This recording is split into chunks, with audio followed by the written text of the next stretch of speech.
आप हम सभी सुंदर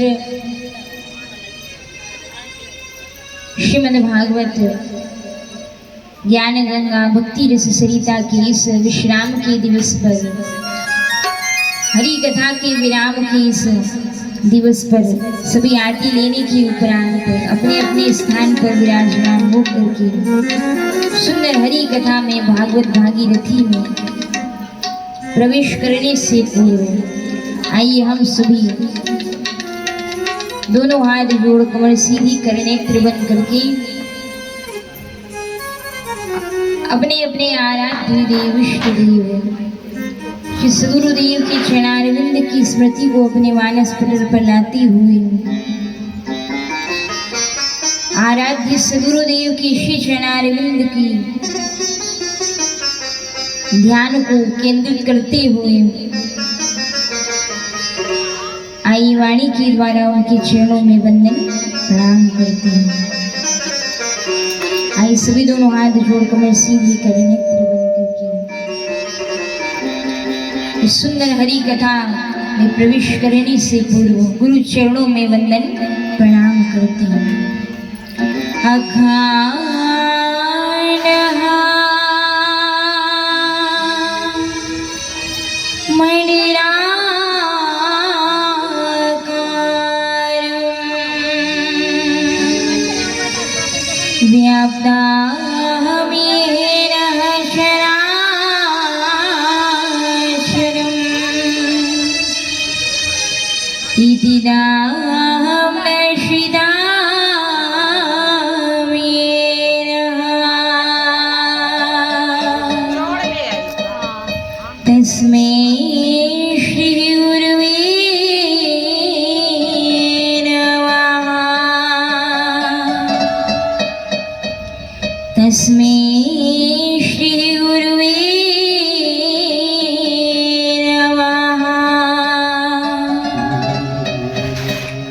परमाराध्य वंदनीय श्री सदगुरुदेव के चरणारविंद में कोटि कोटि वंदन प्रणाम करती हुए उनसे अनुरोध आग्रह कि सदगुरुदेव महाराज आप अपना कृपा हस्त हमारे मस्तक पर बदराइए, जिससे हरि कथा निर्विघ्न रूप से संपन्न हो। कि गुरु कृपा ही केवलम शिष्यस्य परम मंगलम। वक्रतुंड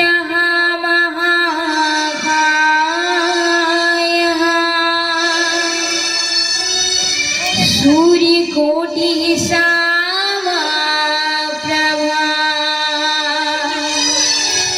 निर्विघ्नं कुरु मे देव सर्वकार्येषु सर्वदा।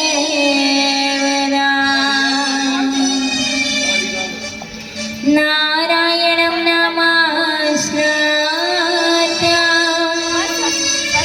नरं चैव नरोत्तमं देवीं सरस्वतीं व्यासः ततो जयमुदीरयेत्।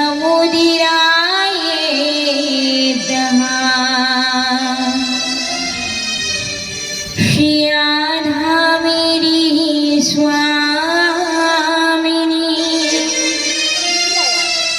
मेरा तेरो दास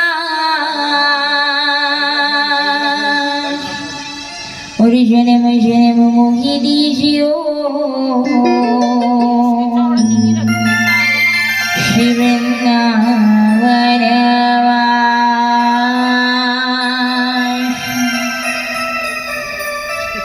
परम मंगलमय भक्त वत्सल करुणा निधान मोर मुकुट वंशीधारी पीताम्बरधारी शुभान कृष्ण लाल की वांग में शब्द में वाणी में प्रतिमूर्ति आप हम सबके मध्य में विराजमान श्रीमद् भागवत महापुराण को कोटि कोटि वंदन प्रणाम करते हुए स्थान देवता नगर देवता भू देवताओं के श्री चरणारविंद में वंदन प्रणाम करते हुए उनसे अनुरोध आग्रह आप सभी हरि कथा मंडप में पधार अपने अपने स्थान पर विराजमान होकर के हम सभी पर अपनी कृपावृष्टि प्रदान करें। श्री राम कथा कृष्ण कथा हरि कथा के परम शिक्षोता ज्ञानी नाम अग्रगण्य श्री हनुमत लाल जी की चरणारविंद में वंदन प्रणाम करती हुई उनसे अनुरोध आग्रह, हे पवन पुत्र वीर हनुमान जी महाराज, इस हरि कथा मंडप में पधार अग्रिम पंक्ति में आकर विराजमान होकर के हम सभी पर अपनी कृपा दृष्टि हम सबको प्रदान करें। पूज्य भारत माता, राष्ट्र माता, गौ माता, श्री वृंदा महारानी, माता श्री पिताश्री के आचार्य जनों के श्री चरणारविंद में कोटि कोटि वंदन प्रणाम करते हुए यहाँ पधारी विराजमान संत जनन विप्र जनन कि श्री चरणारविंद में कोटि कोटि वंदन प्रणाम करते हुए इस हरि कथा को एकांत में बैठ करके नित्य निरंतर आनंद चित्त होकर के श्रवण पान कर रहे आदिदेव महादेव शिव शंकर भोलेनाथ आदि शक्ति भवानी जगदम्बे मैया गोरा मैया की श्री चरणारविंद में वंदन प्रणाम करते हुए प्रकृति नारायण की श्री चरणारविंद में वंदन प्रणाम करते हुए यत्य तत्व से हरि कथा को श्रवण करने आए सभी हरि भक्त वैष्णवों की श्री चरणारविंद में वंदन प्रणाम करते हुए गंधर्वों के समान शोभा प्राप्त करे संगीतज्ञ बंधुओं के हृदय में विराजमान राधा रमण बिहारी लाल की श्री चरणारविंद में वंदन प्रणाम करते हुए श्री सीताराम हनुमत लाल जी की चरणारविंद में वंदन प्रणाम करते हुए आइए आप हम सभी सुंदर भागवत भागीरथी इस ज्ञान गंगा में भक्ति रस सरिता में गोता लगाने से पूर्व आइए कुछ समय हरि नाम संकीर्तन का आश्रय ग्रहण करते हैं तथा हरि नाम संकीर्तन का उच्चारण कर अपने मन वचन वाणी को पवित्र करते हैं। तो आइए सभी मीठी मीठी तालियों की सेवा देते हुए झूमते हुए श्री वल्लभ विठ्ठल गिरधारी यमुना जी की बलिहारी। आइए सभी मीठी मीठी तालियों की सेवा देते हुए झूमते हुए परमात्मा की विठ्ठलनाथ की शरण को आश्रय को ग्रहण करते हैं। वल्लभ विठ्ठल गिरधारी यमुना जी की बलिहारी।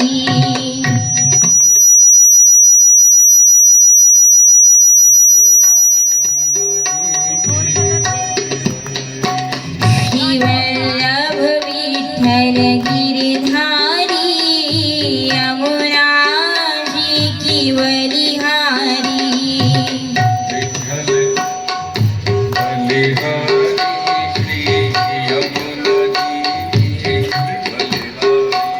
श्री वल्लभ विठ्ठल गिरधारी यमुना जी की बलिहारी।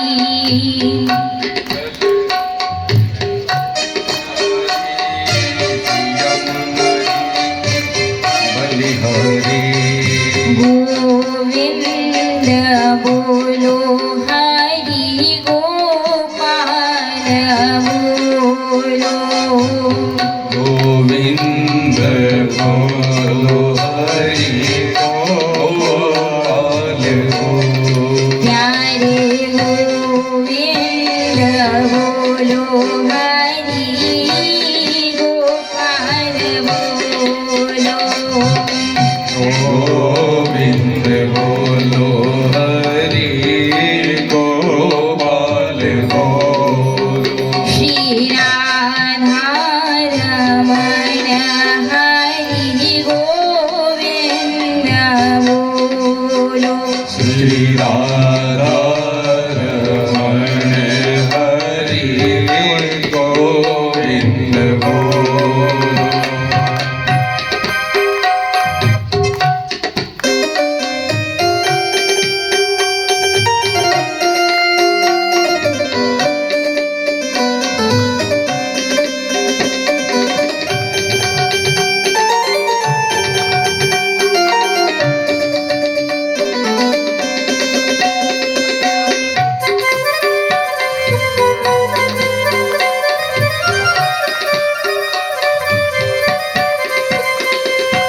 वल्लभ विठ्ठल गिरधारी यमुनाजी की बलिहारी वल्लभ विठ्ठल गिरधारी श्री यमुना जी के बलिहारी श्री वल्लभ विठ्ठल गिरधारी श्री यमुनाजी की बलिहारी वल्लभ विठ्ठल गिरधारी श्री यमुना जी के बलिहारी श्री वल्लभ विठ्ठल गिरधारी यमुनाजी की बलिहारी वल्लभ विठ्ठल गिरधारी श्री यमुना जी के बलिहारी श्री वल्लभ विठ्ठल गिरधारी यमुनाजी की बलिहारी वल्लभ विठ्ठल बलिहारी श्री यमुना जी के बलिहारी सीताराम राम राम सीताराम राम राम सीताराम राम राम सीताराम राम राम सीताराम राम राम सीता राम राम राम सीता राम राम राम सीता राम राम राम राधे श्याम श्याम श्याम राधे श्याम श्याम श्याम राधा श्याम श्याम श्याम राधे श्याम श्याम श्याम राधे श्याम श्याम श्याम राधे श्याम श्याम श्याम राधे श्याम श्याम श्याम राधे श्याम श्याम श्याम सीताराम राम राम सीताराम राम राम सीताराम राम राम सीताराम राम राम सीताराम राम राम सीता राम राम राम सीता राम राम राम सीता राम राम राम सीताराम राम राम सीताराम राम राम सीता सीताराम राम राम राम सीता राम राम राम सीताराम राम राम सीताराम राम राम सीता राम राम राम सीता राम राम राम सीताराम राम राम सीताराम राम राम राम राम राम सीता राम राम राम ओ बोलो राम राम राम सीताराम राम राम बोलो राम राम राम सीता राम राम राम मेरे राम राम राम सीताराम राम राम मेरे राम राम राम सीता राम राम राम सीताराम राम राम सीताराम राम राम राम राम राम सीता राम राम राम सीता राम राम राम सीता राम राम राम शिवलाभ विठ्ठल गिरधारी यमुनाजी की बलिहारी विष्णु बाल कृष्ण कन्हैया लाल की किशोरी रानी सरकार की श्री वृंदावन बिहारी लाल की गजानन गणपति जी महाराज की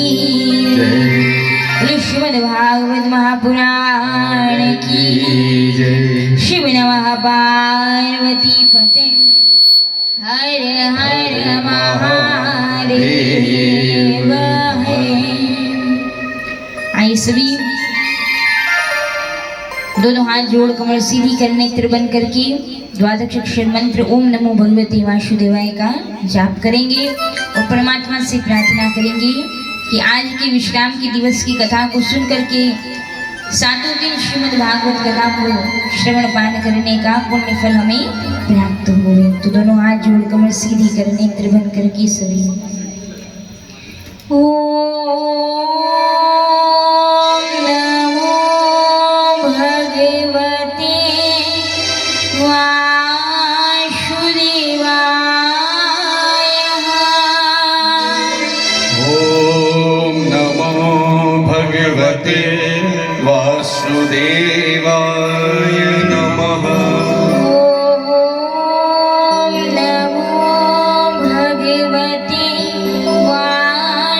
वासुदेवाय ओम नमो भगवते वासुदेवाय ओम नमो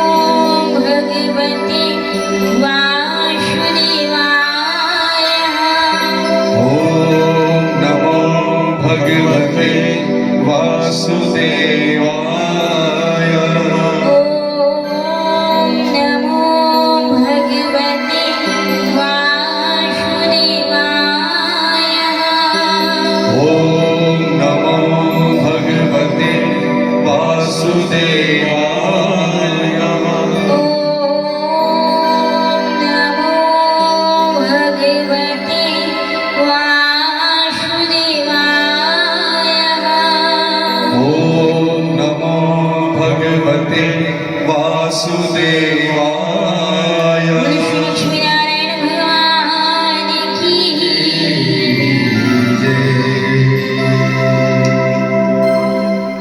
आइए हम सभी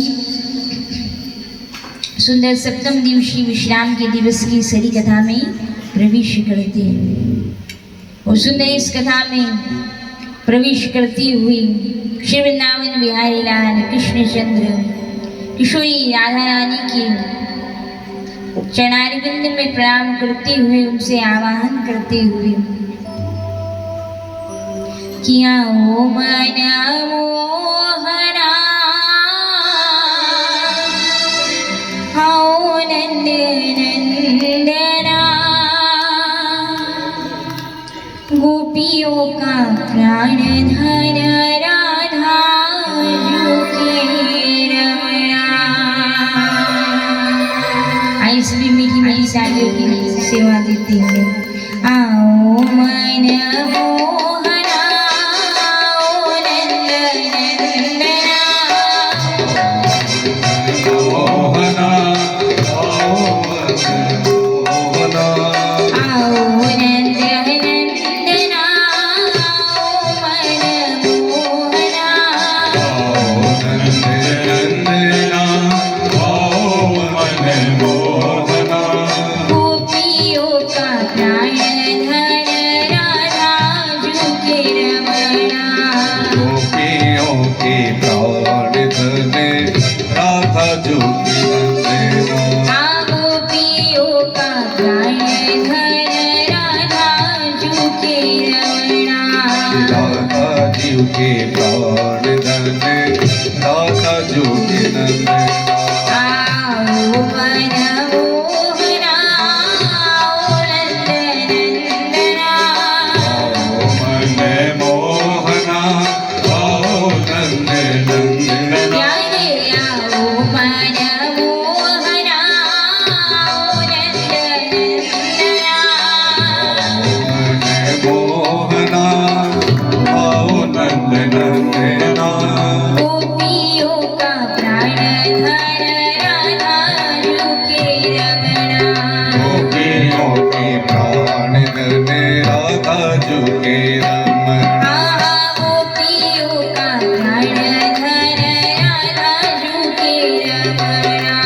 गोपियों का प्राण धने राधा जो के ओ रमणा राधे कृष्णा कृष्णा कृष्णा राधे राधे कृष्णा राधे कृष्णा कृष्णा कृष्णा राधे राधे राधे कृष्णा कृष्णा कृष्णा राधे राधे राधे कृष्णा कृष्णा कृष्णा कृष्णा राधे राधे राधे कृष्णा कृष्णा कृष्णा राधे राधे कृष्णा राधे कृष्णा कृष्णा कृष्णा राधे राधे राधे कृष्णा कृष्णा कृष्णा राधे राधे कृष्णा राधे कृष्णा कृष्णा कृष्णा राधे ओ राधे राधे कृष्णा कृष्णा कृष्णा राधे राधे कृष्णा राधे कृष्णा कृष्णा कृष्णा राधे राधे राधे कृष्णा कृष्णा कृष्णा राधे राधे कृष्णा राधे कृष्णा कृष्णा कृष्णा राधे राधे राधे कृष्णा कृष्णा कृष्णा राधे राधे कृष्णा राधे कृष्णा कृष्णा कृष्णा राधे राधे राधे कृष्णा कृष्णा कृष्णा राधे राधे कृष्णा राधे कृष्णा कृष्णा कृष्णा राधे राधे राधे कृष्णा कृष्णा कृष्णा राधे राधे राधे कृष्णा कृष्णा कृष्णा राधे राधे राधे कृष्णा कृष्णा कृष्णा राधे राधे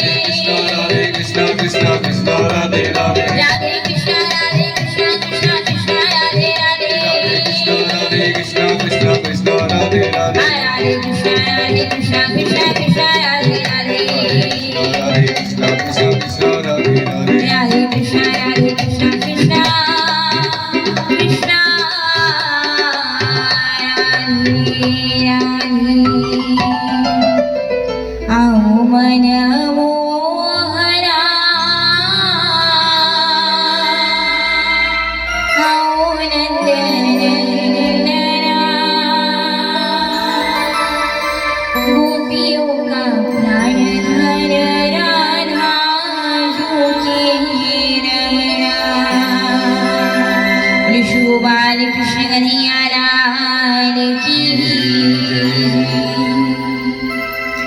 आइए अब हम सभी सुंदर विश्राम के दिवस की सरी कथा में प्रवेश करते हैं। बोले भक्तवत्सल भगवान की जय श्री राम।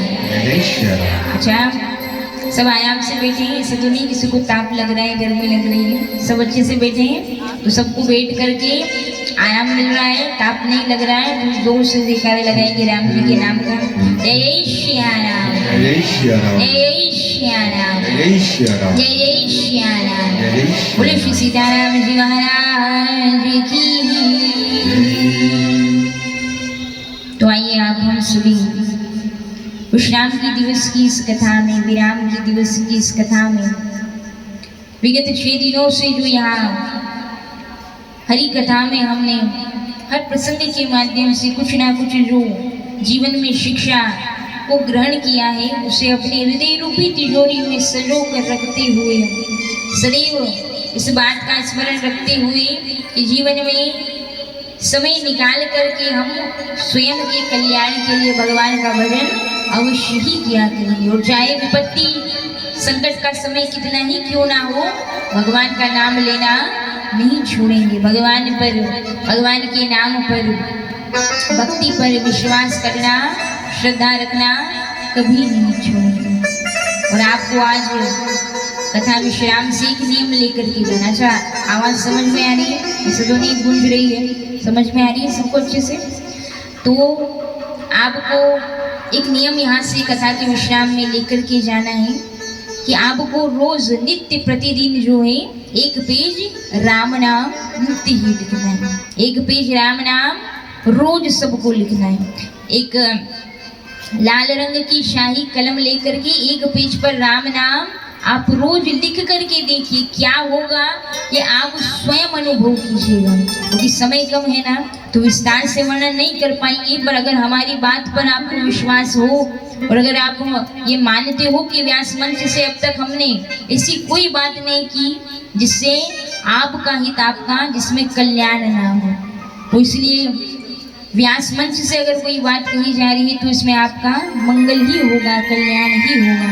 तो इसलिए आपको एक पेज राम नाम रोज समय निकाल कर अवश्य ही लिखना है। और उसके बाद देखिएगा कि जीवन में क्या परिवर्तन आता है। तो एक पेज राम नाम आप सबको लिखना है। तो कौन कौन लिखेंगे एक पेज राम? हाँ जी के नान जी, हाँ जी के नान जी, पक्की बात है। तो आप सबको एक पेज राम नाम रोज ही लिखना है। दूसरी बात, ये नियम आपको देकर के जा रहे हैं। दूसरी बात, कई माताओं को जो है पाचन संबंधी समस्या होती है, मतलब जो भोजन किया वो अच्छी तरीके से पचता नहीं है या फिर खुलकर भूख नहीं लगती हो। विशेष रूप से आज की युवा पीढ़ी में भी ये समस्या बहुत देखने को मिलती है कि खाया हुआ ठीक से नहीं पचता और खुल करके भूख नहीं लगती है। तो जिसे पाचन संबंधी समस्या हो वो व्यक्ति अगर श्रीमद् भागवत गीता, गीता जी जो भगवान कृष्णचंद्र योगीराज कृष्णचंद्र ने आपके कुरुक्षेत्र में जिस गीता का ज्ञान दिया था ना, वो भगवत गीता, उस भगवत गीता के श्रीमद् भगवत गीता के 15वें अध्याय का 14वें नंबर का श्लोक, अध्याय 15 श्लोक नंबर 14, अगर इसका आप 7 से 8 बार उच्चारण करते हैं तो संस्कृत भाषा का अपना एक प्रभाव होता है। तो उसका 7, 8, 11 बार उच्चारण करने से नित्य प्रतिदिन आप अपने आप परिवर्तन देखेंगे कि आपका खाया हुआ भोज्य पदार्थ भली प्रकार से पचने लगेगा और बच्चों को खुलकर भूख लगने लगेगी। क्योंकि श्लोक का अर्थ क्या है, श्लोक के अर्थ को सुनिएगा ध्यान से सभी। अहम वैश्वा नरो भूत्वा प्राणिनाम देहमाश्रितः पंचाम्यनं नरं चतुर्विधम् अहम वैश्वानरो भूत्वा प्राणिनां देहमाश्रितः। मैं स्वयं नारायण प्राणी मात्र के उदर में जठराग्नि के रूप में उपस्थित होकर खाए हुए अन्न का पाचन करता हूँ। आप खेत में फसल अपने हाथ से मनुष्य बोता है, काटते भी अपने हाथ से हो फसल को, घर पर लाते हो गेहूं लाकर के चक्की पर पीसने के लिए आटा भी अपने हाथ से आप ही देते हो। आटा जब घर आ जाता है तो उस आटे को गूंथ करके रोटी भी अपने हाथों से ही बनाते हो। बनाने के बाद खाने का काम भी हम अपने हाथों से करते हैं, लेकिन खाए हुए अन्न को पचाने का सामर्थ्य किसी भी मनुष्य में नहीं है। क्या इस बात की कोई गारंटी दे सकता है कि हम अगर भोजन कर रहे हैं तो उसे पचा भी हम ही लेंगे? नहीं। आप अन्न को बना सकते हो, बीज बो सकते हो, फसल ला सकते हो, फसल को काट सकते हो, हाथ से रसोई सिद्ध कर सकते हो। भोजन करने के बाद उदर में जाने के बाद, पेट में जाने के बाद उस खाए हुए अन्न का पाचन कौन करता है? ये भगवान कृष्ण योगी राज कह रहे हैं गीता के 15वें अध्याय के 14वें नंबर के श्लोक में कि अहम वैश्वानरो भूत्वा प्राणिनां देहमाश्रितः। मैं स्वयं नारायण ही जठराग्नि के रूप में प्राणी मात्र के उदर में, उदर मतलब पेट में विराजमान होकर के जठराग्नि के रूप में, जठराग्नि किसे कहते हैं? जो खाए हुए भोज्य पदार्थ का जो पाचन करती है उसे जठराग्नि कहते हैं। तो इस जठराग्नि के रूप में नारायण स्वयं प्राणी मात्र के उदर में विराजमान होकर के खाए हुए अन्न का पाचन करता है। तो जिसे पाचन संबंधी समस्या हो वो भगवत गीता के 15वां अध्याय और श्लोक नंबर 14 कितनी बार जपना है? 7, 8 या फिर 11 बार जप कीजिए और अपने आप आपको फर्क देखने को मिलेगा। हमने जितनों को ये श्लोक बताया और जिन्होंने श्लोक का उच्चारण किया है, हम अपनी व्यासपीठ से गारंटी से आपको बताते हैं उन्हें बहुत लाभ हुआ और रिटर्न उनका कॉल भी आया और उन्होंने भी बताया भी कि आपने जो गीता जी के श्लोक का बताया था उच्चारण करने का, वो श्लोक उच्चारित करने के बाद हमारी समस्या बहुत हद तक ठीक हुई, अब बहुत आराम है। तो आप ये अवश्य ही कीजिएगा जिससे पाचन संबंधी समस्या हो। अगर कोई संस्कृत के श्लोकों का उच्चारण नहीं कर पाते हैं, अगर आप संस्कृत के श्लोकों को पढ़ नहीं पाते और उच्चारित नहीं कर पाते हैं शुद्ध रूप से, तो फिर आपको एक बीज मंत्र बताते हैं। एक होता है मंत्र और एक होता है बीज मंत्र। मंत्रों का अपना प्रभाव, अपनी शक्ति होती है और बीज मंत्र की अपनी अलौकिक चमत्कारी शक्ति होती है। देखिए शब्द में बड़ा प्रताप, बड़ा बल होता है।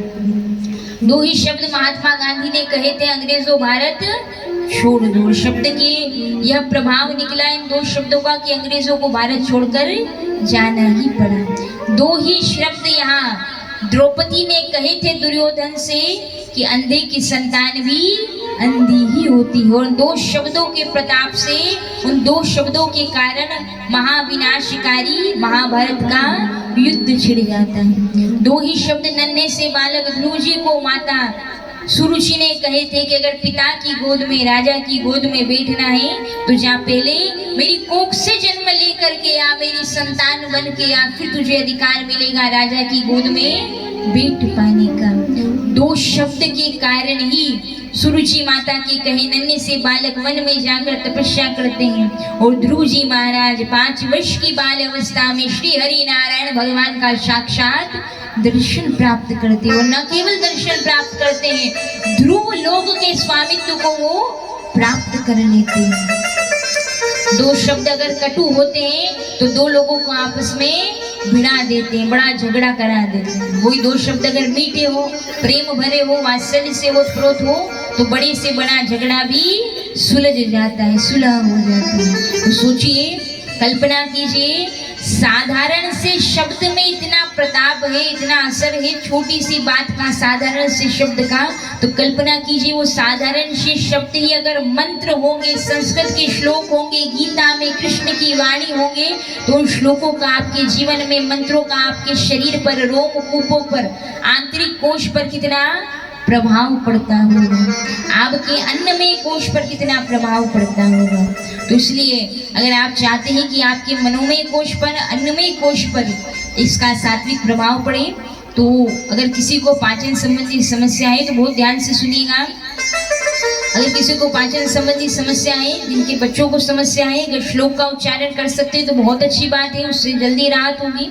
अगर श्लोक का उच्चारण नहीं कर सकते तो आपको एक छोटा सा बीज मंत्र बताते हैं, जिसे पैरों में, घुटनों में दर्द होता है बहुत, वो भी जिसे वायु पित्त संबंधी समस्या होती है, वो भी इस मंत्र, बीज मंत्र का अगर जाप करते हैं तो आपको थोड़ी समय में राहत और आराम मिलेगा।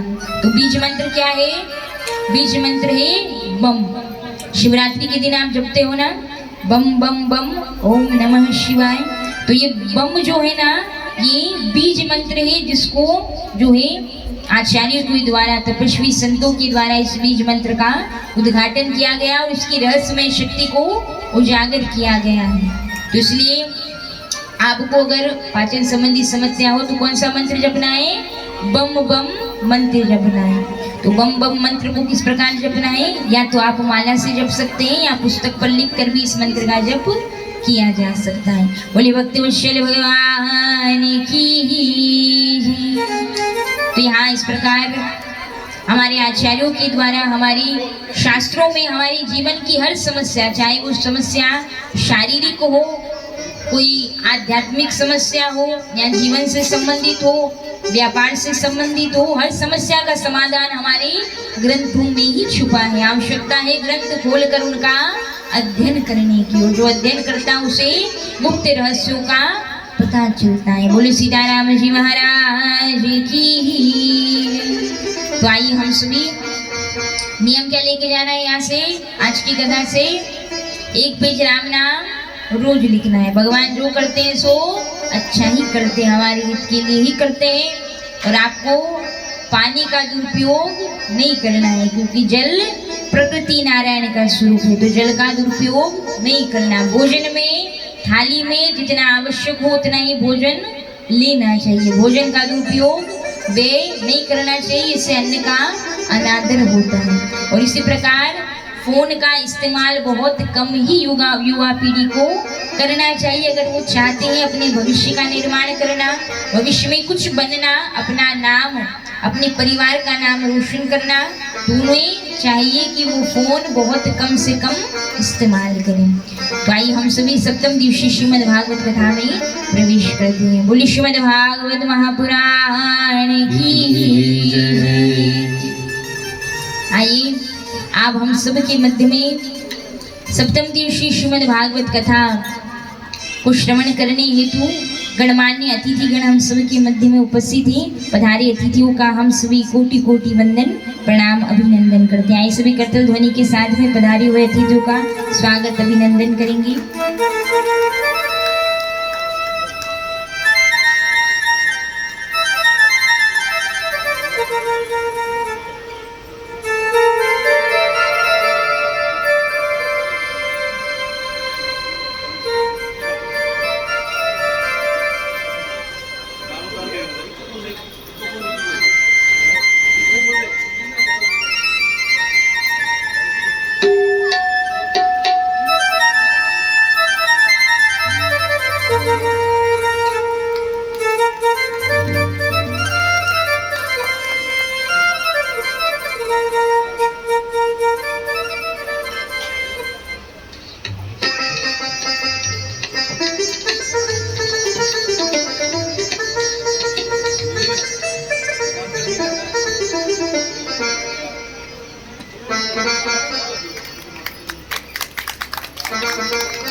वहीं से बोलो जय श्री राधे,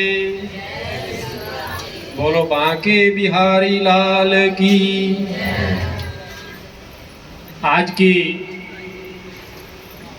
इस अंतिम दिवस की कथा के समापन अवसर पर आप सभी का बहुत बहुत हार्दिक अभिनंदन और स्वागत है। और सबसे पहले हमारे कथा व्यास जी, दीदी श्री जी का बहुत बहुत आज के अंतिम दिवस पर हार्दिक अभिनंदन और स्वागत। आप सभी आए हुई संगत का, मातृशक्ति का, सभी भाइयों का, बुजुर्गों का, बच्चों का, सभी का अभिनंदन है, स्वागत है। और हमारा बड़ा सौभाग्य की बात है कि आज हमारे इस अंतिम दिवस की कथा के अवसर पर जो मेहमान हमारे बीच में आए हैं, आज के हमारे अतिथि हमारे जिला के माननीय संघ चालक श्री रणजीत सिंह जी हमारे बीच में आए हैं। हम आपका हार्दिक अभिनंदन और स्वागत करते हैं। हमारे भाई प्रदीप सैनी जी जो बहुत बड़े हमारे कुरुक्षेत्र के इस इलाके के उद्योगपति हैं और सहसा आपका गांव है पहेवा में, और आप बहुत बड़े समाज सेवी हैं। समाज के धार्मिक और इस प्रकार के सामाजिक कार्यों में आप बढ़ चढ़ कर भाग लेते हैं। हमारे साथ सैनी समाज में भी सब जगह आपका बहुत ही योगदान भी रहता है और बढ़ चढ़ कर आप इस प्रकार के कार्यक्रमों में भाग लेते हैं।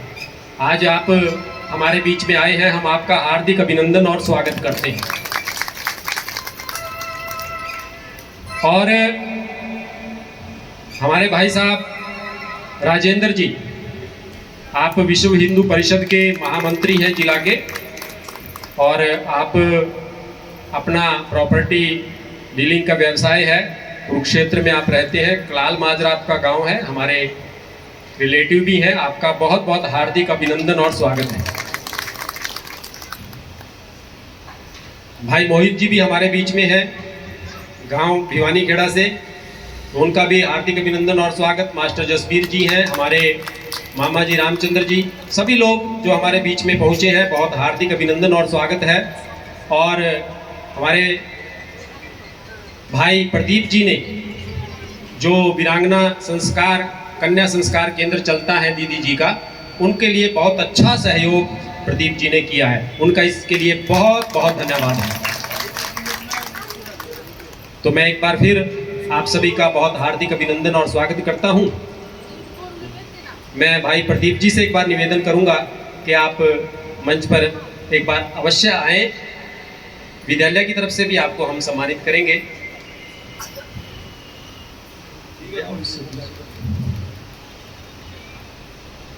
क्योंकि शिक्षा के एक मंदिर केंद्र में ये हमारी कथा संपन्न हो रही है, तो हम भाई प्रदीप जी को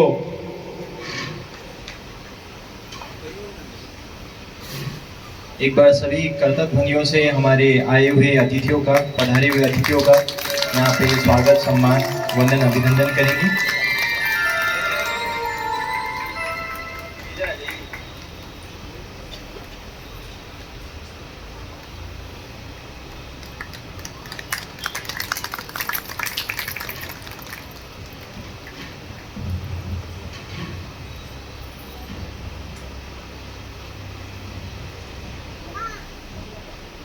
एक बार पुनः हमारे पधारे हुए अतिथियों का व्यास मंच की तरफ से स्वागत, वंदन, अभिनंदन। अब हम सप्तम दिवसीय विश्राम की कथा में प्रवेश करेंगे। जय श्री राधे। बोले भक्तवत्सल भगवान की जय श्री राम। कैसे लगाना उद्घोष? जैसे हनुमान जी लगाते हैं राम जी के नाम का, पूरे उत्साह के साथ में जय श्री राम, जय श्री राम, जय श्री राम।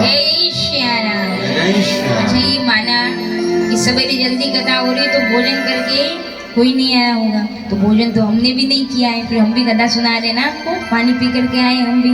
तो आप भी सब घर से आए हैं और यहाँ जो भगवत प्रसाद वितरण होगा वो आपको आनंद प्रदान करने वाला होगा। तो पहले जयकारा तो लगाना पड़ेगा ना राम जी के नाम का, तब तो पता चलेगा कि कथा आपको समझ में आ रही है और कथा और सुननी है। बोलो जय श्री राम, जय श्री राम। बोले सीताराम जी महाराज की। तो कई माताओं का जो है 7वें दिवस की कथा में सप्तम दिवसीय भागवत कथा को श्रवण करके मन में ये प्रश्न जन्म लेता है कि अब तक तो हम नित्य समय पर अपना काम व्यवस्थित कर कर पांडाल में आकर के कथा सुनते थे, तो अभी तक तो हम नित्य आकर के पांडाल में कथा सुनते थे। अब भला जब आज कथा विश्राम ले लेगी तो कल से क्या करेंगे? मन नहीं लगेगा घर पर, क्योंकि कथा सुनने की आदत से हो जाती है 7 दिनों तक अगर कथा चलती है तो अब भला हम कल से क्या करेंगे? अच्छा, एक और प्रश्न होता है माताओं के मन में, कई बार हर श्रोता के मन में ये प्रश्न आता है, या जो कथा में नहीं आते हैं उनके मन में ज्यादा ये प्रश्न होता है कि अगर कथा ही सुननी है तो वो तो घर बैठकर भी टेलीविजन और फोन के माध्यम से सुनी जा सकती है, तो भला उसके लिए घर से इतनी गर्मी में आकर के मंडप में बैठ करके कथा सुनने की क्या आवश्यकता है? सुनना अगर कथा ही है तो घर पर बैठ के भी तो सुनी जा सकती है, तो भला क्या भेद है घर पर बैठ करके टीवी में मोबाइल में कथा सुनने में और यहाँ मंडप में व्यास मंच के सामने बैठ करके भूमि पर बैठ करके कथा सुनने में क्या अंतर है? तो अगर कोई व्यक्ति गंगा जी में स्नान करने को जाते हैं, कई माताएं जाती है ना, हरिद्वार जाते हैं गंगा जी स्नान करने के लिए, तीर्थ दर्शन के लिए, तो जब गंगा जी में स्नान करने को जाते हैं तो जब गोता लगाते हैं तो सबके नाम की डुबकी लगाई जाती है, विशेष रूप से माताएं लगाती है ना, पप्पू के पिताजी के नाम की डुबकी, बुआ जी के नाम की डुबकी, मासी जी के नाम की डुबकी, मासा जी के नाम की एक डुबकी, तो कोई छूट ना जाए इसलिए सब परिवार के सदस्यों का नाम लेते लेते गंगा जी में डुबकी लगाई जाती है ना, जिससे उन्हें भी पुण्य फल प्राप्त हो जाए। और घर पे जो सदस्य रह चुके हैं जिनके नाम की डुबकी नहीं लगी तो उनके लिए एक बोतल में भर करके जल लेकर के आते हैं गंगा जी का हरिद्वार से, और घर ला करके सबको अंजलि में वो जल दे करके आचमन कराते हैं, पूरे घर में छींटे डाले जाते हैं। तो जब घर पर व्यक्ति अंजलि में लेकर के लाए हुए उस गंगा जल का आचमन करता है तो उसे गंगा में स्नान करने के समान ये पुण्य फल प्राप्त होता है। अब उस व्यक्ति को घर बैठे ही, बिना कोई मेहनत किए, बिना कोई परिश्रम किए, घर बैठे ही गंगा स्नान करने का पुण्य फल प्राप्त हो गया। तो पुण्य तो मिल गया, लेकिन अगर वो हरिद्वार जाता, सफर करता, गंगा जी में जाकर के सवेरे सवेरे ब्रह्म मुहूर्त में ठंडी ठंडी हवा, सुंदर गंगा जी में तट पर जाकर के गोता लगाता, एक एक डुबकी लगाता, बढ़िया ठंडे ठंडे सरोवर के जल में स्नान करता, गंगा जी का आचमन करता, पूजन करता, दीपदान करता, तो वहां जाकर के जो उसे आनंद आया वो आनंद घर बैठकर आचमन करने से प्राप्त होने वाला नहीं है। पुण्य तो मिल जाएगा घर बैठे आचमन करने से गंगा जल पीने का, लेकिन हरिद्वार गंगा नदी के किनारे जाकर गोता लगाने, डुबकी लगाने में जो आनंद है वो आनंद घर बैठकर आचमन करने पर आएगा बिल्कुल भी नहीं।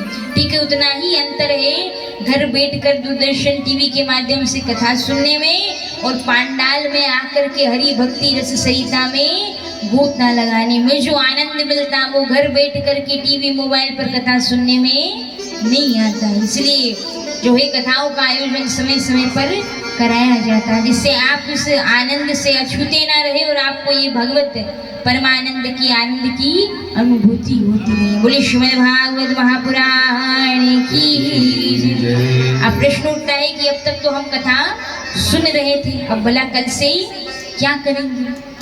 तो अब तक जो आप कर रहे थे वो था नवदा भक्ति की पहला सोपान। पहला सोपान, पहली सीढ़ी क्या है नवदा भक्ति में से? पहली भक्ति है श्रवण भक्ति, अर्थात कानों के माध्यम से भगवान की गुणानुवाद कथा को श्रवण करना, सुनना। तो अब तक जो आप कर रहे थे वो पहली भक्ति थी, पहला चरण था भक्ति का, वो है कथा को श्रवण करना, सुनना। अब कल से क्या करना है? अब कल से आपको जाकर सुने हुए का अभ्यास करना, मतलब कीर्तन करना है। दूसरी भक्ति कौन सी है? कीर्तन भक्ति, मतलब जिस नाम की महिमा को यहाँ बताया गया उस नाम को एक पेज पर लिखना है, माला झोली लेकर के नित्य राम नाम का संकीर्तन करना है। क्यों? क्योंकि कलयुग केवल नाम आधारा और सुमर सुमर नर उतर ही पारा। राम नाम अवलंबन है, पुरुष कली काल में भगवान नाम के रूप में अवतार लेकर के आए हैं। तो इसलिए अब तक तो आप जो कर रहे थे वो भक्ति का पहला सोपान था श्रवण भक्ति, और अब कल से क्या करना है? कीर्तन करना है। भक्ति का दूसरा स्टेप, दूसरा चरण है कीर्तन करना, मतलब भगवान के नाम का जप करना। और जो भगवान के नाम का सुमिरन करता है, जप करता है, तो फिर क्या होता है? जब भगवान के नाम का सुमिरन किया जाता है, जप किया जाता है, तो होता है कि जो करते रहोगे भजन धीरे धीरे, जो करते रहोगे भजन धीरे धीरे, तो मिल जाएगा वो सजन धीरे धीरे, तो मिल जाएगा वो सजन धीरे धीरे। तो जो करते रहोगे भजन धीरे धीरे, जो करते रहोगे भजन धीरे धीरे, तो मिल जाएगा वो सजन धीरे धीरे। तो आपको कल से क्या करना है? जो नाम की महिमा बताए उस नाम का जाप करना है, और राम नाम का लेखन सभी को करना है। अब यहाँ आगे बताया जाता है कि भगवान का नाम लेने से क्या होता है, कीर्तन करने से क्या होता है। तो जो व्यक्ति भगवान के नाम का कीर्तन करता है उससे हरि भगवान कृष्ण प्रसन्न होते हैं, और जिससे परमात्मा प्रसन्न हो जाते हैं उसे क्या प्राप्त होता है? तो देखिए बहुत ध्यान से सुनिए। अगर आपके किसी कार्य को देखकर, आपकी किसी बात से अगर कोई राजा प्रसन्न हो जाता है, अगर आपकी किसी बात से अगर कोई राजा प्रसन्न, भूपति प्रसन्न हो जाता है, तो क्या होता है? यहाँ सुंदर वर्णन किया गया, वणिक प्रसन्नम धन धान्य दानम। अगर कोई सेठ साहूकार आपसे प्रसन्न हो जाता है तो वणिक प्रसन्नम धन धान्य दानम, आपको वो बहुत सारा धन दे देगा भेंट स्वरूप। आपसे प्रसन्न हुआ है तो बहुत सारा धन आपको जो है प्रसन्नचित होकर भेंट स्वरूप आपको प्रदान कर देगा। अगर कोई राजा प्रसन्न होता है तो नृपः प्रसन्नम गजराज दानम, अगर कोई राजा प्रसन्न होता है तो प्रसन्न होकर के आपको भेंट स्वरूप हाथी घोड़ों का दान कर सकता है, हाथी घोड़ों को भेंट में दे सकता है। लेकिन हरि प्रसन्नम सर्वस्व दानम, अगर कृष्ण गोविंद परमात्मा प्रसन्न हो जाते हैं तो आपको सर्वस्व न्यौछावर कर देते, अपने सर्वस्व का, यहाँ तक कि अपने आपे का भी आपको दान कर देते हैं। मतलब भगवान स्वयं आकर के आपकी चाकरी सेवा में लग जाते हैं। इसलिए आपने देखा होगा भक्तों का कोई भी काम कभी भी बिगड़ता या रुकता नहीं है। क्यों? क्योंकि उनकी सेवा के लिए, उनके कार्य को सफल बनाने के लिए परमात्मा सदैव सज्ज होते हैं। इसलिए कहते हैं हरि प्रसन्नम सर्वस्व दानम। तो आप जब भगवान का नाम जप करना शुरू करते हैं तो परमात्मा इसे देख करके प्रसन्न होते हैं। तो पहली भक्ति श्रवण, दूसरी भक्ति है कीर्तनम, और तीसरा है अर्चनम, अर्थात भगवान के नाम की अर्चना करना। खूब भगवान के नाम की अर्चना, जो आपके घर में शिव विग्रह है, अर्चावतार है भगवान कृष्ण का, उनके नाम का खूब जो है अर्चना पूजन विधि विधान से शास्त्र उपयुक्त विधि के अनुसार करना। चौथी भक्ति बताया गया है हरि स्मरण, नित्य निरंतर जिस परमात्मा ने हमें ये मानव की देह दी है, 84 लाख योनियों को भोगने के बाद में जो ये मानव की देह प्राप्त हुई है, तो पिता परमेश्वर का नित्य स्मरण करते हुए उन्हें धन्यवाद प्रेषित करना और भगवान को कभी भूलना नहीं चाहिए। चौथी भक्ति बताई गई है पाद सेवनम, उसके उपरांत अर्चनम, फिर वंदनम, दास्यम, सख्यम और आत्मनिवेदनम। इस प्रकार नवदा भक्ति के यहाँ जो है 9 चरण बताए गए, और जो व्यक्ति जीवन में नवदा भक्ति में से एक भी भक्ति को चरितार्थ करता है, उतारता है, तो उसे परमात्मा का विशेष अनुग्रह कृपा प्राप्त अवश्य ही होती है। यहाँ आगे वर्णन आता है दसम स्कंद में एक पूर्वार्ध और उत्तरार्ध 2 भाग होते हैं, जिसमें दसम स्कंद के दूसरे भाग में द्वारिका लीला का वर्णन आता है, जिसमें भगवान के 16,108 ब्याह की लीला का वर्णन आता है। अभी 16,108 पटरानियाँ कौन है, बहुत ध्यान से सुनिएगा। ये कोई साधारण स्त्रियां नहीं है जिससे ठाकुर जी ने ब्याह किया। कौन है 16,108 पटरानियां? जो 16,108 पटरानी है द्वारिकाधीश की, उसमें से जो मुख्य 108 पटरानियां हैं, उनमें जो 8 पटरानियां हैं वो कौन है? भगवान की जो अष्टधा प्रकृति है, जो पृथ्वी जल वायु आकाश मन मस्तिष्क, ये जो अष्टधा प्रकृति है, ये अष्टधा प्रकृति ही स्त्री का रूप धारण करके आई हो। ठाकुर जी ने इनका वर्णन किया है। इसके उपरांत जो बची शेष 16,100 पटरानियां हैं, ये कौन है? भगवान के पूजन में अर्चना में जिन वेद मंत्रों का उच्चारण किया जाता, उपयोग किया जाता, उन सब की संख्या है 16,100 मंत्र। और ये 16,100 मंत्र ही स्त्री रूप धारण करके आए, परमात्मा ने इनका वर्णन किया है। तो 16,108 पटरानियां कौन है? भगवान की बनाई अष्टधा प्रकृति, और पूजन में उनकी सेवा में उपयोग में आने वाले जो वेद मंत्र है, उनको जो है पटरानी का स्वरूप बताया गया। बोले भक्तवत्सल भगवान की। आगे वर्णन आता है सुदामा चरित्र की कथा का, क्योंकि हम कथा आज आराम से न करते हुए, विस्तार से न करते हुए, संक्षिप्त रूप में आपको श्रवण करा रहे हैं। कारण केवल इतना है क्योंकि सुबह का समय है और यहाँ लगभग जो है तापमान भी बढ़ रहा है, और उसके उपरांत हमें पूर्णाहुति यज्ञ भी करना है। तो यज्ञ में जब आप बैठेंगे तो आपको समस्या ना हो, ताप ना लगे, गर्मी ना लगे, इसलिए संक्षिप्त रूप में जो है गागर में सागर को समाहित करते हुए आज की कथा को हम सभी संक्षिप्त रूप से श्रवण पान करेंगे, जिससे समय पर जो है सारा जो आयोजन है उस समय पर विश्राम ले, क्योंकि हमें भी अगली कथा के लिए यहाँ से प्रस्थान करना है और आप सबको भी हवन में बैठना है। तो एक तो हवन की अग्नि प्रज्वलित होगी कुंड में, और फिर बाहर का वातावरण का तापमान, तो इसलिए आप सबको असहजता ना हो, इसलिए हम संक्षिप्त रूप से आज की कथा का श्रवण पान करेंगे। बोली भक्तवत्सल भगवान की। आगे सुदामा चरित्र की कथा का वर्णन आता है, जिसमें वर्णन आता है कि भगवान के प्रिय भक्त सुदामा जी महाराज जब द्वारिकापुरी में जाते हैं अपने मित्र अपने सखा से मिलने भेंट करने के लिए, तब ठाकुर जी अपने भक्त को अपने सर्वस्व का न्योछावर करते हैं। उनके जीवन में जो कष्ट था, जो एक आर्थिक दारिद्र्य था, उस सब का हरण कर लेते हैं, उन्हें अपनी विशेष अनुकंपा कृपा प्रदान करते हैं। क्या कारण है कि सुदामा जी महाराज पर इतना प्रसन्न है ठाकुर जी? क्यों? क्योंकि सुदामा जी महाराज के हृदय में किसी भी प्रकार की कोई लालसा, कोई इच्छा बिल्कुल भी नहीं। और जब जीवन से इच्छा समाप्त हो जाती है तो व्यक्ति को कोई दुख, कोई समस्या नहीं रहती है। चाह गई चिंता गई, चाह गई चिंता गई, और मनवा बेपरवाह हो। जिसको कछु ना चाहिए वो शान की शान। अगर आपके हृदय से मान प्राप्त करने की, सम्मान मिले, इस बात की इच्छा समाप्त हो जाती है, अपमान होगा इस बात का भय समाप्त हो जाता है। तो जब ना मान की चाह होगी, ना अपमान का भय होगा, तो आप हर परिस्थिति, हर काल, हर स्थिति में, हर स्थान पर विजय को प्राप्त कर सकेंगे।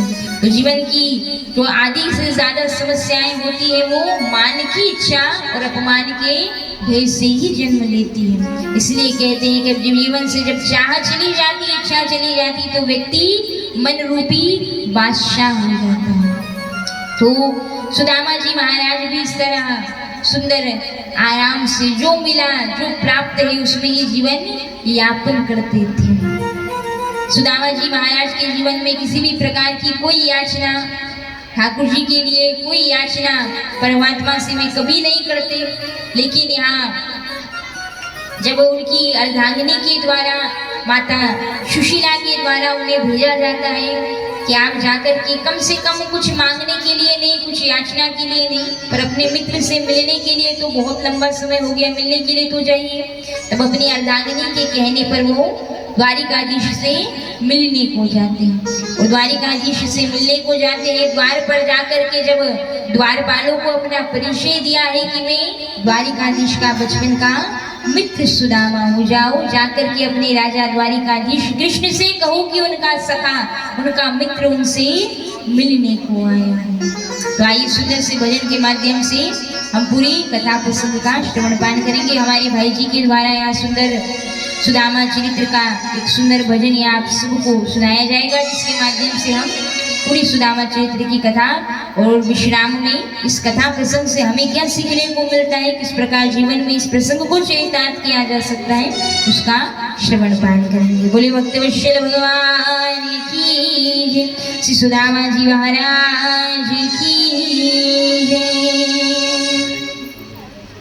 तो यहाँ सुदामा जी महाराज जाते हैं, द्वारिकाधीश के द्वार पर खड़े होते हैं।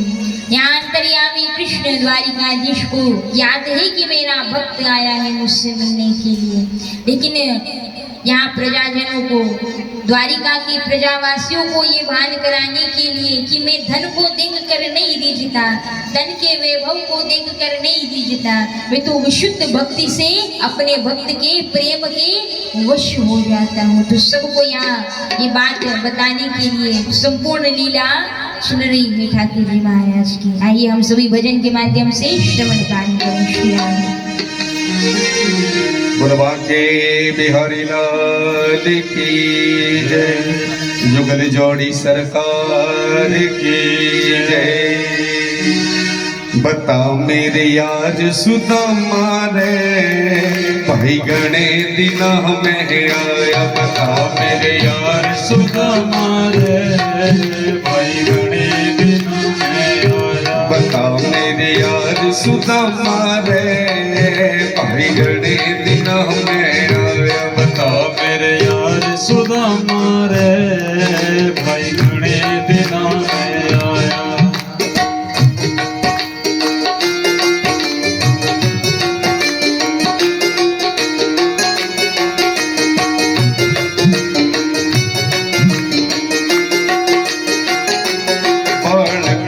जब आया करता, बालक था जब आया करता, रोज खेल के जाया करता, रोज खेल के जाया करता। होई के तकरार सुदामा रे, भाई गणे दिनों में आया। बता मेरे यार सुदामा रे, भाई गणे दिनों में आया।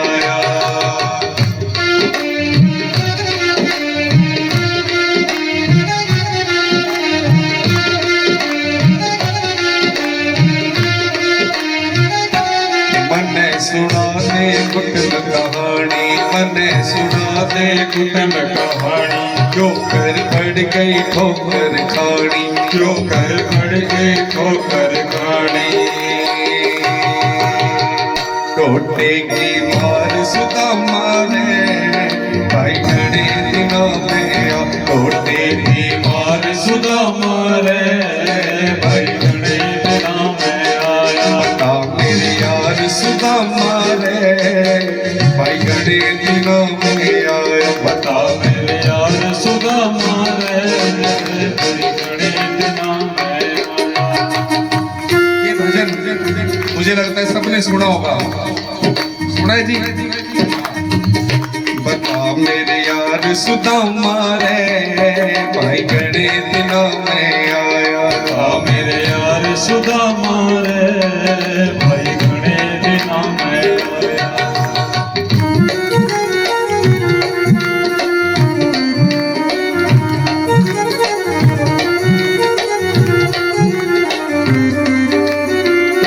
सब बच्चों का हाल सुना दे, सब बच्चों का हाल सुना दे। मिसरानी की बात बता दे, मिसरानी की बात बता दे। रे क्यों गया हार सुदामा रे, भाई गणे दिनों में आया। बता मेरे यार सुदामा रे, भाई गणे दिनों में आया। ताली की आवाज।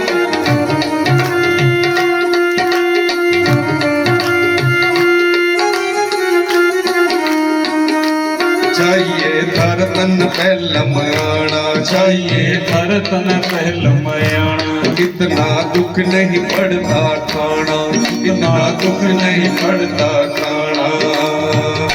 जो बोलिया प्यार सुदामा रे, भाई गणे दिनों में आया। बता मेरे यार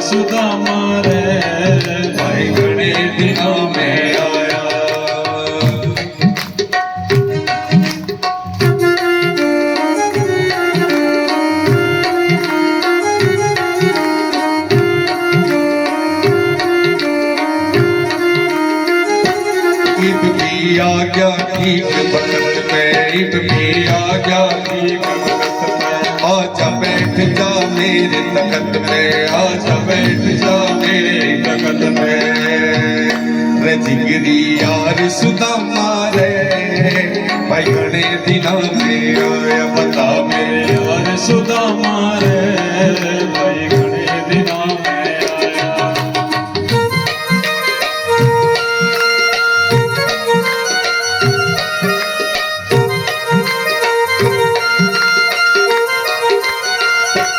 आजा भगत छाती के लालू, आजा भगत छाती के लालू। ईब बता तन कड़े बिठालू, ईब बता तन कड़े बिठालू। कनू सहुकार सुदामा रे, भाई घणे दिनों में आया बता मेरे यार सुदामा रे, भाई घणे दिनों में आया बता मेरे यार सुदामा रे, भाई घणे दिनों में आया बता मेरे यार सुदामा रे, भाई घणे दिनों में आया। एक बार मैं कहूँगा, एक बार आप सबकी आवाज, फिर तो नदी नाम संजोगी मिले। हाँ, बता मेरे यार सुदामा रे, भाई घणे दिनों में आया।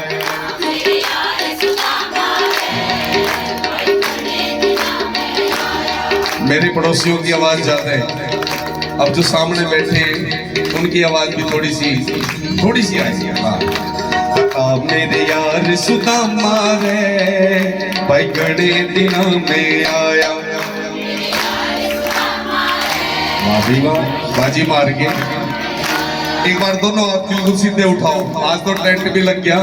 बता मेरे यार सुदामा रे, भाई घणे दिनों में आया। बता मेरे यार सुदामा रे, भाई घणे दिनों में आया। बता मेरे यार सुदामा रे, भाई घणे दिनों में आया। बता मेरे यार सुदामा रे, भाई घणे दिनों में आया।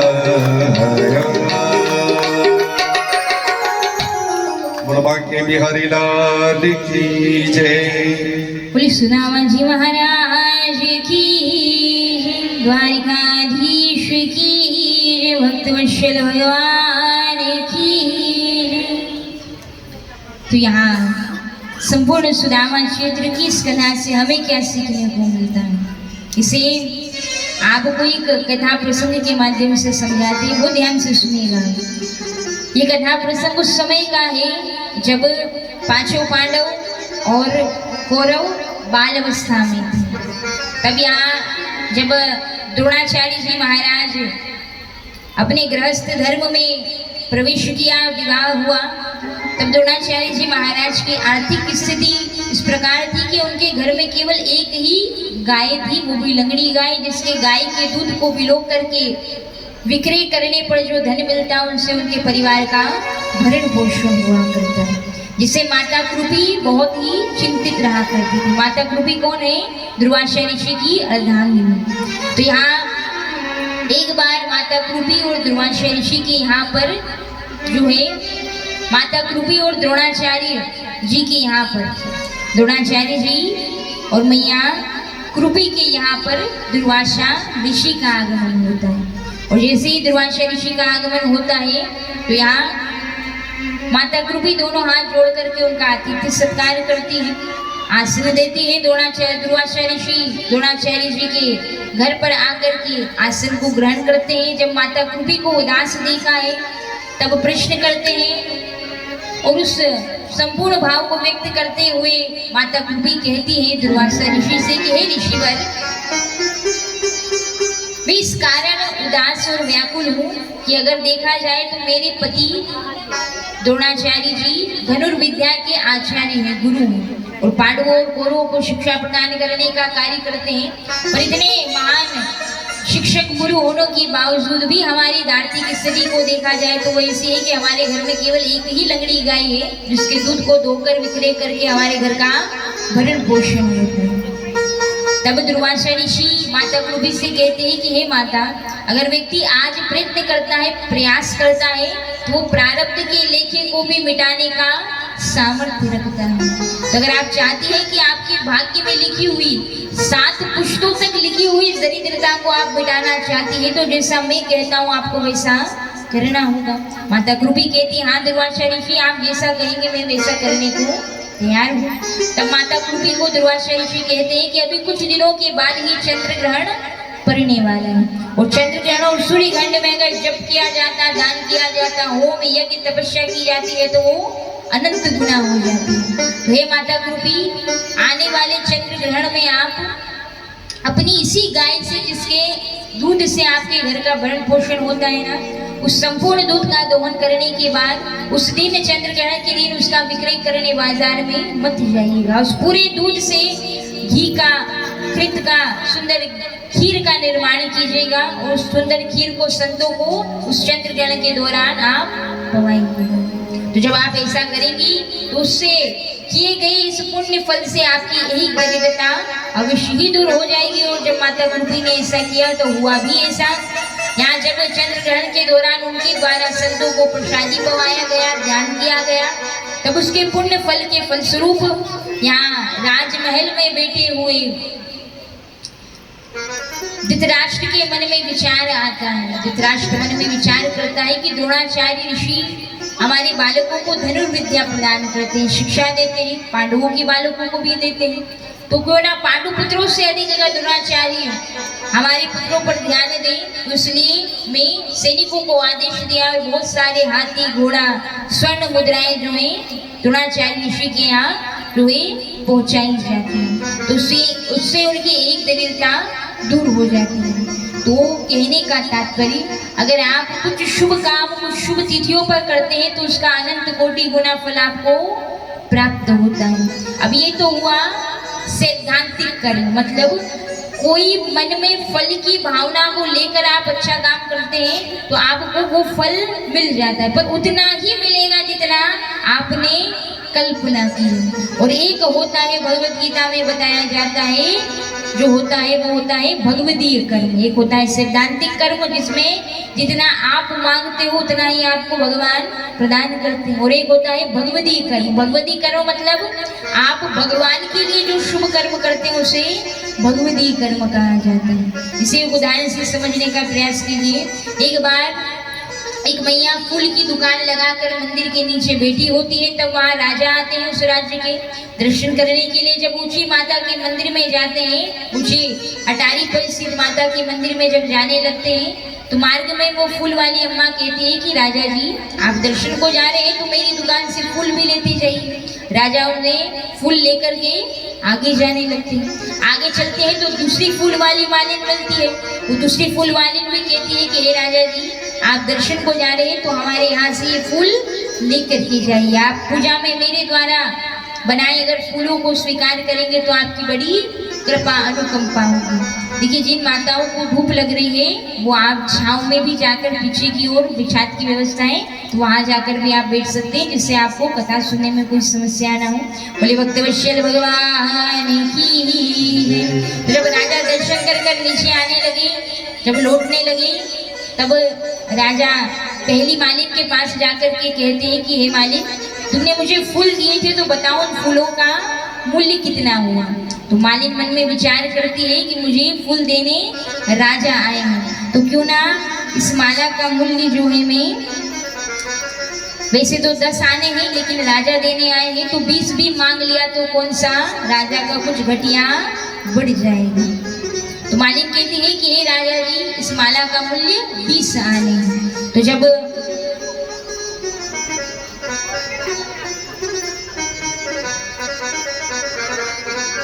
बोले भक्तवत्सल भगवान की, बहुत ध्यान से सुनेंगे इसलिए। तो यहाँ मालिक कहती है कि हे राजा, इस माला का मूल्य 20 आने है, और राजा उस मालिक को 20 आने दे देते हैं। अब बारी किसकी है? वो दूसरे नंबर की मालिक की बारी है। और वो दूसरे नंबर की मालिक के पास जाकर जब राजा पूछते हैं कि बताओ तुम्हारी माला का मूल्य क्या था, तब वो मालिक कहती है कि हे राजा जी, आप मेरे राज्य के राजा हैं जिसमें हम कार्य करते हैं, रहते हैं, तो भला मैं अपने अन्नदाता से फूलों का मूल्य कैसे ले सकती हूँ? ये तो मेरा परम सौभाग्य है कि आपने मेरे द्वारा हाथों से बनाई माला को अपनी पूजा में स्वीकार किया है। ये तो मेरा परम सौभाग्य है, इसमें धन की तो कोई बात आती ही नहीं। तब राजा मंत्री से कहते हैं कि हे मंत्री, ये दूसरे नंबर की जो मालिन है जिसने हमसे मूल्य नहीं लिया माला का, उसके परिवार में कितने सदस्य हैं, उसकी आर्थिक स्थिति, सब कुछ लेखा जोखा लिख करके राज दरबार में प्रस्तुत किया जाए। जब मंत्री संपूर्ण लेखा जोखा लेकर के आता है तब राजा आदेश देते हैं कि जाओ, मैं आदेश देता हूँ कि इस मालिक के पुत्र को राज दरबार में मुख्यमंत्री के रूप में नियुक्त किया जाए। तब मंत्री आश्चर्यचकित होकर के कहता है कि जिस बालक से अभी तक आप मिले नहीं, उसे भला इतनी बड़ी जिम्मेवारी काम आप कैसे सौंप सकते हैं राजा? तब राजा मुस्कुरा करके कहते हैं कि जिसके पुत्र की माँ में इतनी ईमानदारी हो, इतनी देशभक्ति, इतनी राष्ट्रभक्ति हो कि जिसने फूलों का मूल्य चाहती तो 2 गुना 4 गुना ले सकती पर कुछ भी ना लिया, जिसके मन में इतनी श्रद्धा, इतना विश्वास, इतना भक्ति है, देशभक्ति, राष्ट्रभक्ति, इतनी ईमानदारी है। सोचो उस माता के संस्कार से सींचा हुआ उसका संतान, उसकी बालक कितनी ईमानदार, कितनी देशभक्त और राष्ट्रभक्त होगी। इसलिए ऐसे बालक को मैं अपने राज दरबार में मंत्री पद पर नियुक्त देखना चाहता हूँ। और उस मालिक को भी जितनी वो फूलों की खेती के लिए जमीन चाहता है, उस जमीन का भी दान किया जाए। तो इस कथा को सार से समझने में अगर कहा जाए तो ये है कि अगर भगवान उस मालिक को दे रहे हैं ना, तो उस मालिक को ये सोचकर नहीं दे रहे हैं कि उसने जो माला दी है वो माला कितने रुपए की होगी। राजा अपनी ओर से दे रहे हैं, मतलब राजा होने के मान में आकर के रानी, वो जो मालिक है उसे राजा होने के नाते उसका मूल्य प्रदान कर रहे हैं। तो कहने का मतलब, जब आप बिना किसी कामना के, बिना किसी याचना के भगवती कर्म करते हैं परमात्मा की प्रसन्नता के लिए, तो भगवान जब जो देते हैं तो भगवान सावरिया सेठ अपने सर्वस्व को न्यौछावर कर देते हैं, अपने आपे को भी न्यौछावर कर देते हैं। बोली भक्तवत्सल भगवान की। हम सबकी मध्य कथा श्रवण करने हेतु गणमान्य अतिथि गण पधारे हैं। आप श्री का व्यास मंच के द्वारा हम सभी के प्रतिनिधि के रूप में खूब खूब अभिनंदन, आभार हम हृदय से व्यक्त करते हैं। बोली भक्तवत्सल भगवान की।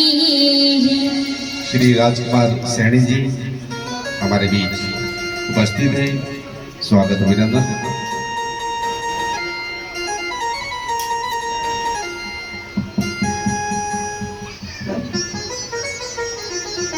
हमारे सुल्तान जी हमारे विश्व हिंदू परिषद के हरियाणा का काम देखते हैं।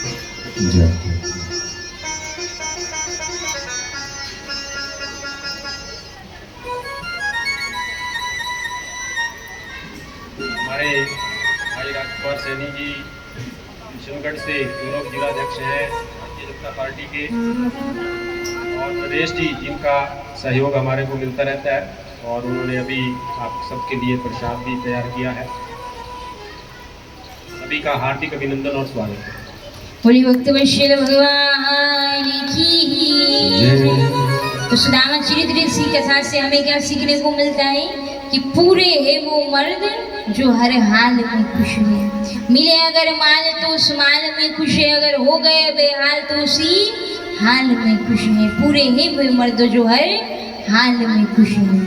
तो यहाँ बताया जाता है सुदामा जी का स्वभाव भी कुछ इस तरह ही है, भगवान से कभी कोई याचना नहीं करते, और जो भगवान से कभी कुछ ना मांग करके भजन करता है तो भगवान उसे उसका सर्वस्व प्रदान करते हैं। मतलब उसके मन में इच्छा तक जागृत नहीं होती और उसकी आवश्यकता को भाप करके भगवान उसे उसकी आवश्यकता, उसके जीवन में जो जो उसको आवश्यकता पड़ती है वो उसे पहले ही प्रदान करते। कुल मिलाकर के भगवान भक्त को सराखों पर बिठा करके रखते हैं। इसलिए कहा जाता है कि अब जब आप भगवती कर्म करते हैं, यानी कुछ ना मांगते हुए भगवान को अपना सर्वस्व, अपने किए हुए शुभ कर्म अर्पण करते हैं, तो भगवान आपको अपने आपे का भी दान करते हैं। बोले भक्तवत्सल भगवान की।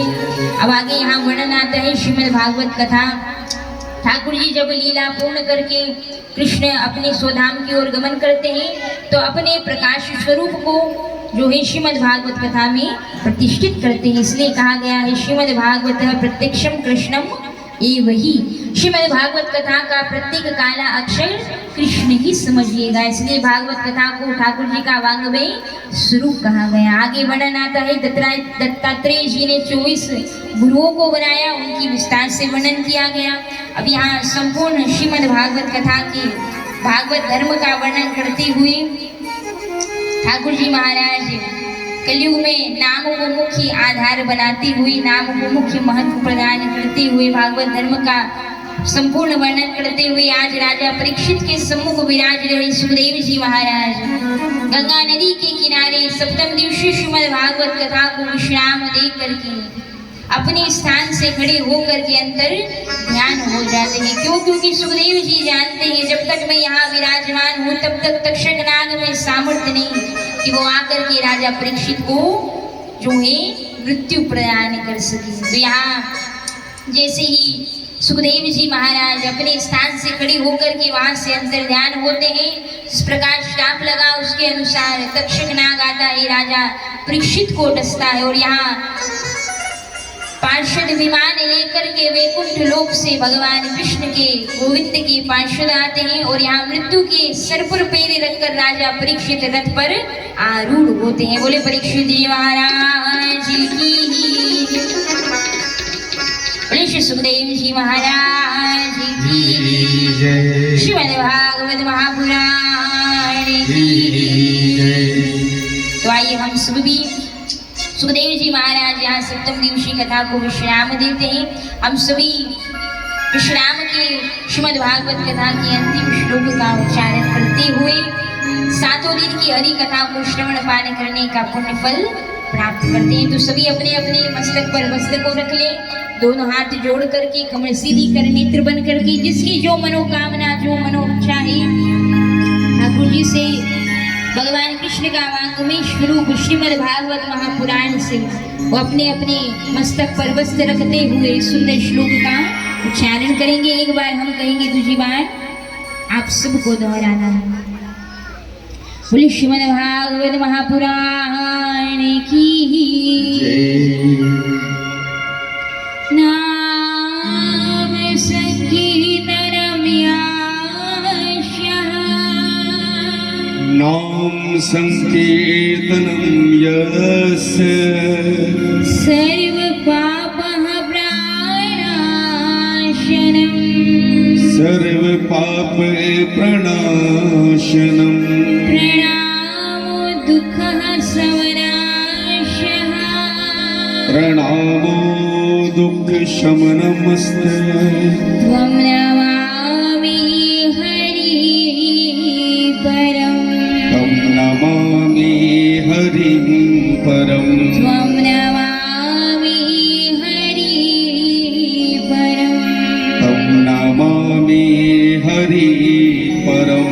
आइए, जिन्होंने उच्चारित नहीं किया तो इस श्लोक को श्रवण करने से भी 7 दिन की हरि कथा को श्रवण पान करने का पुण्य फल प्राप्त होता है। तो सभी दोनों हाथ जोड़ कमर सीधी कर नेत्र बंद करके ठाकुर जी के चरणों में भक्ति की मांग करते हुए परमपिता परमेश्वर का वाङ्मय स्वरूप कृष्ण गोविंद का वाङ्मय स्वरूप श्रीमद् भागवत महापुराण के सम्मुख बैठ करके व्यास पोथी के सम्मुख विराजमान होकर के पूर्ण श्रद्धा पूर्ण भाव के साथ सच्चे हृदय से परमात्मा से कुछ मांगना है तो भगवान से भगवान को ही मांग लीजिए। जब आपके हिस्से परम पिता परमेश्वर लक्ष्मी नारायण स्वयं आपके हिस्से आ जाएंगे तो 33 कोटि देवी देवता 9 ग्रहों का विशेष अनुकंपा आपको अवश्य ही प्राप्त होगी। तो आइए हम सभी मिलकर भगवान से भगवान की भक्ति और सेवा की मांग करते हैं। तो एक साथ सभी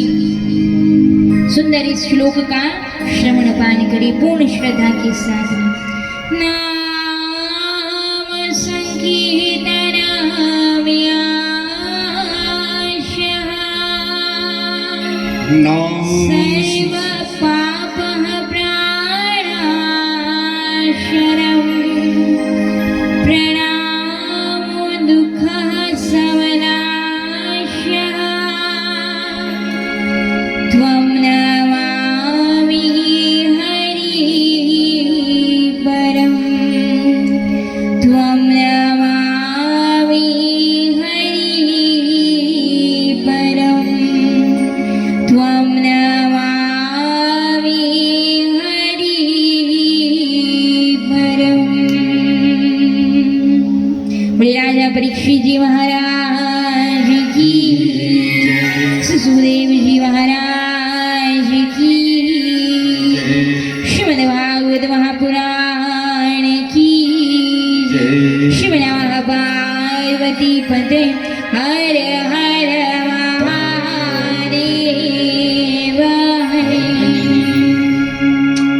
सभी नारायण भगवान का नाम जब सुमिरन करते हुए सुंदर भागवत मैया को विदाई देते हुए नारायण भगवान के नाम संकीर्तन के द्वारा आज की विश्राम की इस कथा साप्ताहिक श्रीमद् भागवत कथा को यहाँ विश्राम देते हैं, विराम देते हैं। पुनः नई परिकर के साथ में, नई व्यवस्थाओं में, नए स्थान पर, नए भक्तजनों श्रोतागणों के मध्य में पुनः इस भागवत कथा का शुभारंभ होगा। तो आइए हम सभी यहाँ हरि कथा को अल्प विराम प्रदान करते हुए, विश्राम देते हुए सभी नारायण भगवान के नाम का संकीर्तन करेंगे।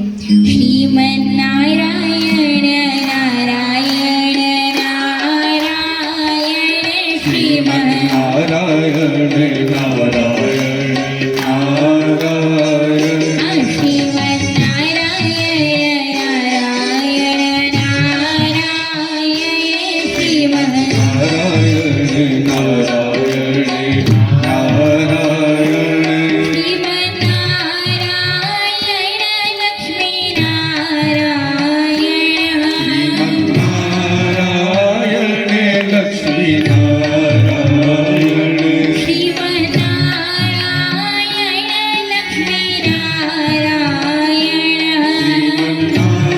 नारायण लक्ष्मी नारायण भगवत नारायण नारायण नारायण भगवत नारायण नारायण नारायण श्रीमन नारायण नारायण नारायण श्रीमन नारायण नारायण नारायण अच्छा, कल हमने बताया था ना आज क्या है, अक्षय तृतीया है और हम सबका सौभाग्य है कि अक्षय तृतीया पर हम सबको सुनी हुई भागवत कथा को अक्षय फल प्रदान करना, अर्थात ये पुण्य फल आपके खाते में सदैव रहेगा, कभी नष्ट, कभी समाप्त नहीं होने वाला।